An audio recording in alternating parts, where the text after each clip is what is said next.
In the tranquility of the night, some stories quietly come to life. Welcome to Hauntings and Horrors. Now, I will take you through a chilling tales. I try to live my life without too many regrets. I've had highs and lows, like everyone else. Sure.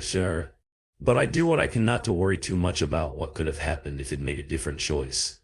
If maybe I hadn't taken the road less traveled. I figure everyone makes the best decisions they can with the information they have available to them at the time. Going through all of the WHs is ridiculous, because the only way you would have made a different choice is if you'd had some other detail, which of course you didn't. Hindsight is perfect, and even then you can never be sure exactly what the sequence of events might have looked like if you'd gone right instead of left. And yet there's one choice. I made one road. I took that. I just can't help but wonder how things might have turned out if I'd only done something different. My job has me move around pretty regularly. I'm not going to get into what I do.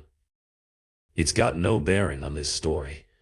But a couple of years ago I was working in Philadelphia and living on the other side of the Delaware River, in Cherry Hill, New Jersey. I'm originally from northwestern Pennsylvania, and since this was the closest I'd been to home since I'd moved out to college, I took the chance to go see my parents whenever I could. I knew I'd be moving again before long and my folks aren't getting any younger, so I tried to find a weekend every month or so to make the 7-hour trip to visit them.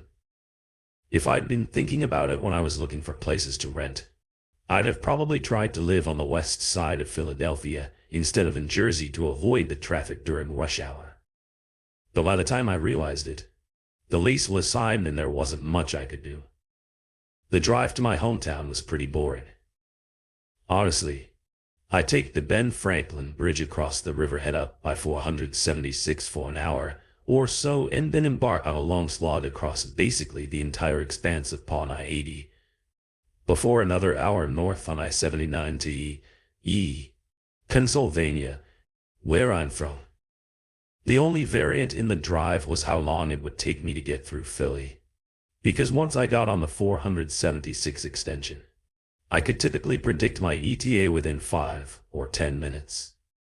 For my second summer in Jersey, I'd taken 2 weeks off and plan on spending the second week in EI. Things changed that first Wednesday, though, because a big storm blew through and knocked out power in a good part of the area where I was living. Dealing with 90 heat with no air conditioning wasn't something I particularly felt like spending the first half of my vacation. Doing so after one uncomfortably sweaty night. I let my parents know I'd be heading over a few days early. In retrospect, I should have left first thing in the morning, but because I had a couple of things to take care of before heading out, by the time I finally got on the road that Thursday, it was past lunchtime and getting on towards mid-afternoon. For whatever reason, the traffic in Philly was particularly heavy, and by the time I finally got through town, I was a good hour behind schedule. Still, based on my normal timeline, I figured I'd still be able to make it in early enough to grab a dinner and beer with my dad and brother before cashing in for the night. Two things I hadn't taken into consideration, with a number of other folks that apparently had the same idea to get out of town that I did, and the road construction that must have sprung up in the time since my last trip home. The interstate highway system is a heck of a thing. Being able to zip along at 65, 70, or in some remote places like West Texas even faster makes cross-country car travel take a fraction of the hours it would otherwise. I can't tell you the number of times my folks have reminisced about the days before the interstate, when going to see friends outside of DC would take almost twice as long as it does now. What's truly remarkable to me, though, is that even though the entire system of highways was built, start to finish, in a mere 35 years, it sure seems like when parts of it go under construction, they stay that way forever. Traffic was uncharacteristically heavy, but moving. I was making decent time until I saw the first orange warning signs letting me know that our 4 lanes were reducing to 3, and then 2 and then 1. Hundreds of cones stretched down the road. For as far as the eye could see, and see I certainly could, as the cars in front of me reached a complete and total standstill. It was one of the worst deadlocks I've ever been in. Seriously, I think I moved a mile in an hour. After about 3 hours, my stomach started grumbling. With an exit just ahead and no end to the traffic jam in sight, I got off and found a diner to grab some dinner. Even if traffic miraculously picked up, I still had a solid 5 hours of driving ahead of me, so at that point I knew for sure it was doing that I was getting in. After finishing eating, I got back on the road. Things looked like they were picking up for a couple of miles, but then I came up to the back end of the gym and was right back to waiting. We were moving a little better, I think, and averaging around 5 an hour at this point. But as the sun started edging towards the horizon, I pulled out my phone and started to see if the internet could clue me in on any kind of workaround. It's a funny thing about human nature. Most of us don't like to sit still. Studies at airports have shown that people would rather walk farther to baggage claim to get their luggage, even if the total time would have been less if they'd have had a slightly longer wait at PL side. Well, the power of the internet appeared to be in my favor, though I still showed as a dark red band for another 50 mi or so. There was a southbound county road coming up in just a few miles and a northbound a couple after that either of which looked like they'd let me bypass the worst of the traffic. Since I'd spent the better part of the day sitting on the road, my patience was about worn out. I opted to take the southbound road, even though the app told me it would ultimately take around 30 minutes longer to get to my parents' house. I just wanted to get moving again and reasoned that, at this rate, it might take me more than a 30-minute difference to get to the northbound route anyway, and that is a choice that will haunt me until the day I die. I made the turn-off and immediately felt my mood improve. The signs alternated, limiting my speed between 35 and 40 m an hour, but even that seemed like flying. Compared to the log jam I'd spent the last several hours in the drive was interesting. The road started a little twisty, with plenty of elevation changes, as it curved up and around the hills of central Pennsylvania. It took me on a general southwest diagonal, but turned and doubled back on itself. Enough that for the first 30 minutes or so I got regular views of the stalled traffic on I-80. Pretty soon after that, though, just about the time that the sun was dipping down behind a couple of hills in my rearview mirror, the road took a long curving tack and carried me down and away out of sight of the interstate. Now, something that a lot of people don't realize is how big of a state Pennsylvania is. Sure, there are plenty of bigger ones, but PA is deceptively big in its remote, isolated hell. The translation of the name means Penn's Woods. After all, horror movies didn't have to embellish that as aspect of the state the fact you could head into the woods and walk for dozens of miles in any direction without seeing anything like another human being. It's got a decent number of big cities. Pittsburgh and Philly both have enough of a population to support major sports teams. But away from those centers of development, the Harrisburgs and the Pottsville and the Scranton and what have you, there's a whole lot of nothing and trees and dark and lonely roads. Such was the road I was traveling that night, winding through the twists and turns of the Appalachian foothills. I've moved around a lot. I mentioned travel through most of the continental states.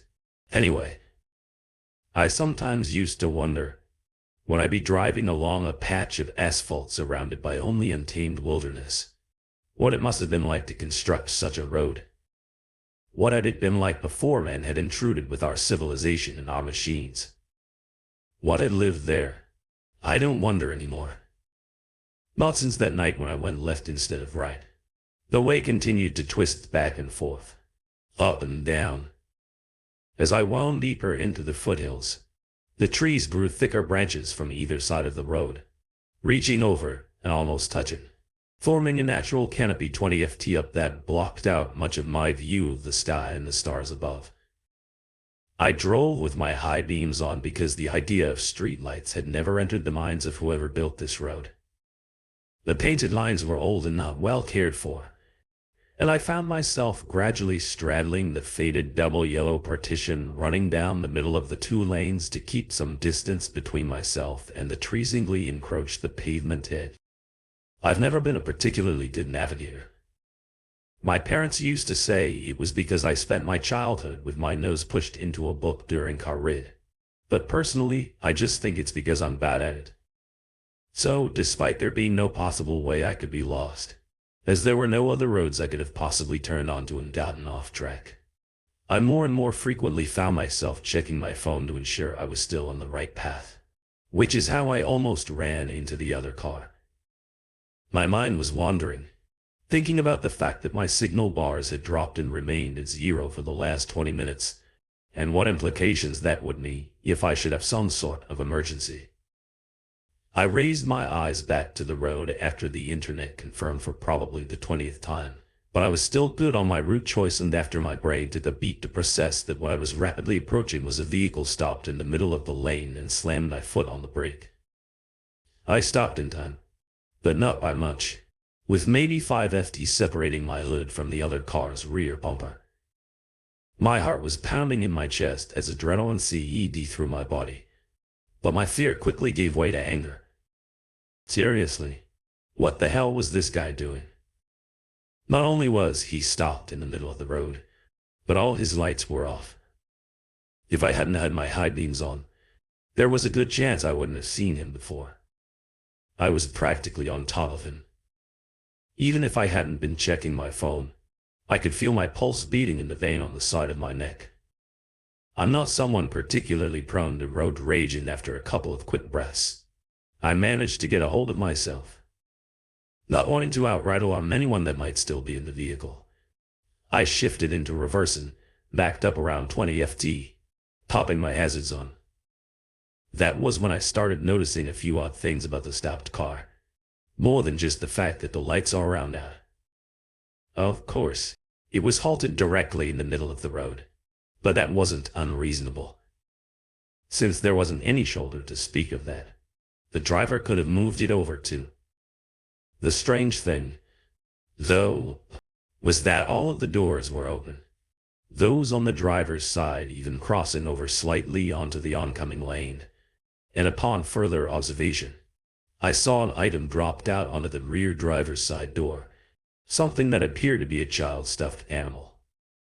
I considered my options, and after a few seconds I decided I'd have to go against my better judgment, keep on my merry way and head outside to get a better idea of what was going on. I said earlier that my job doesn't have anything to do with this story, which is mostly true, but before you judge my decisions too harshly,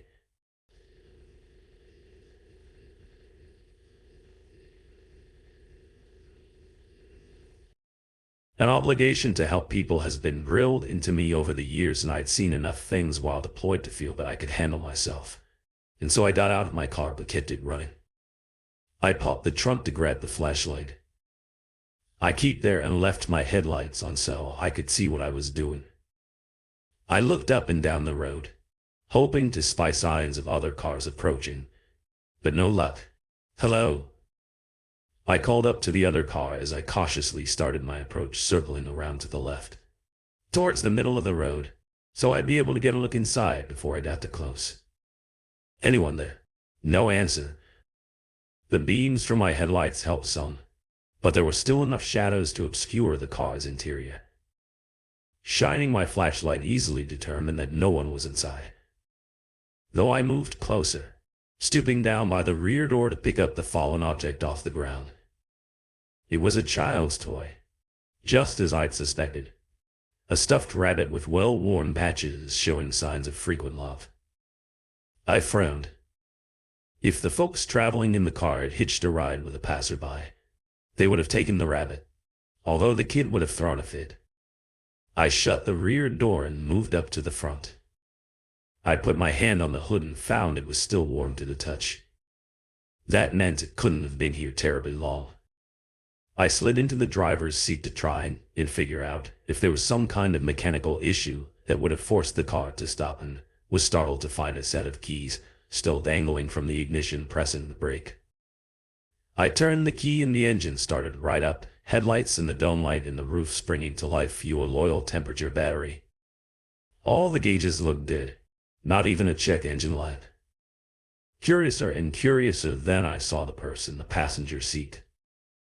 I picked it up, a normal brown shoulder bag, and briefly rummaged around before finding a wallet. Inside, everything appeared to be intact.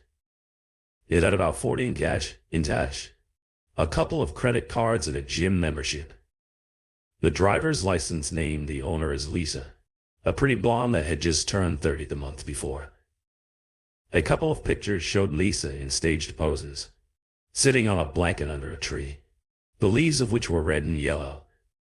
Captured in a THR Vaughn, a huge bearded lumberjack of a man hugged her from behind.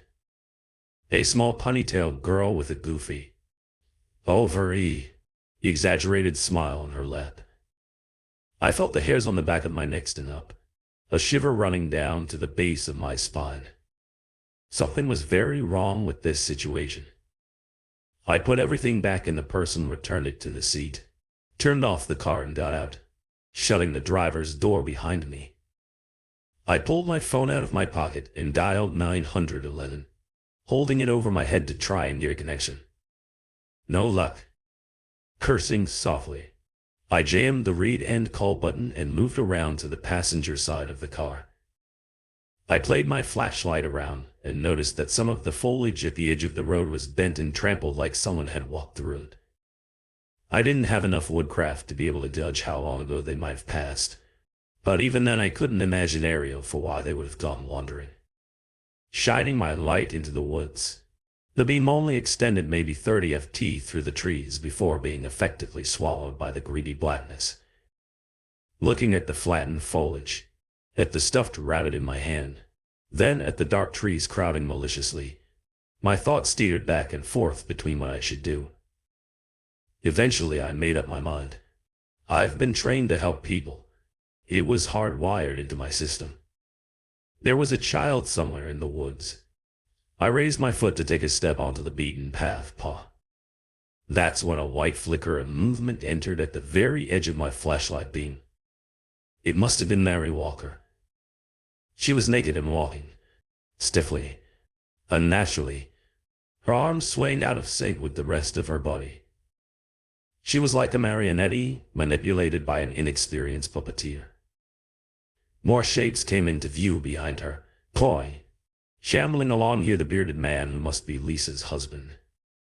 There her little daughter, owner of the well-loved rabbit, both moving as oddly as their wife and mother. And now I could tell there were more, many more. Their forms indistinct out of the direct light, but so many. They cussed the darkness to pit and swell with their odd, staggering passage. Their voice is a chorus hello. They call anyone there. Parting back the questions I'd only asked a few short minutes ago, when I'd approached the abandoned car, I took a stumbling step back away from the woods and the approaching automaton stripping into the walker's car, catching my balance. I involuntarily shone my light up into the pitch recesses of the branches, and in doing so I could just make out barely a sort of darkness crouched hidden in the upper limits, a void even darker than the trees. Was it my imagination? Those lines of pure blackness that extended from that concealed mass and seemed to pierce the flesh of Lisa, her kin, and the countless other shapes moving in concert with them. Hello? Anyone there? I sprinted back to my car engine, mercifully still running headlights and hazards flashing welcoming my hello. I shifted to reverse, miraculously keeping enough of my head to avoid running off the road.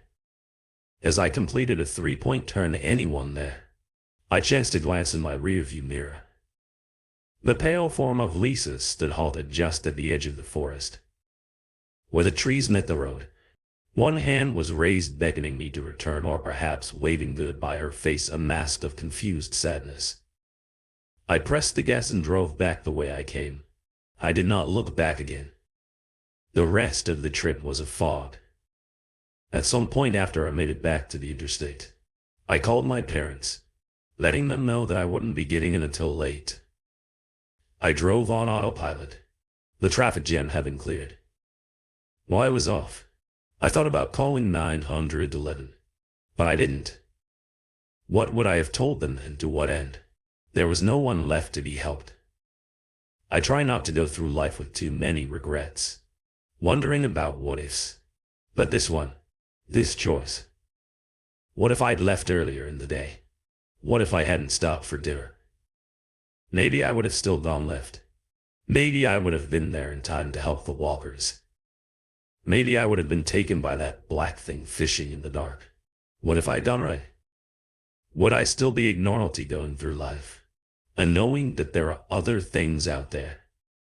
I try not to think of it too often, but every now and then my thoughts turn to the stuff trapped. It wasn't until I reached my parents' house that night when I realized I still had it clutched in my hand. I used to wonder, before men brought our roads and civilization, what was the wilderness like? What lived there? I don't wonder anymore. I can't afford to. At least if I don't want to wake up screaming, and since then, no matter how bad the traffic, I always stick to the interstate. The stories have been told, but their shadows will continue to haunt our minds. Thank you for listening. Don't forget to subscribe to Hauntings and Horrors. Turn on notifications so you won't miss any thrilling horror stories. Good night, and sweet dreams.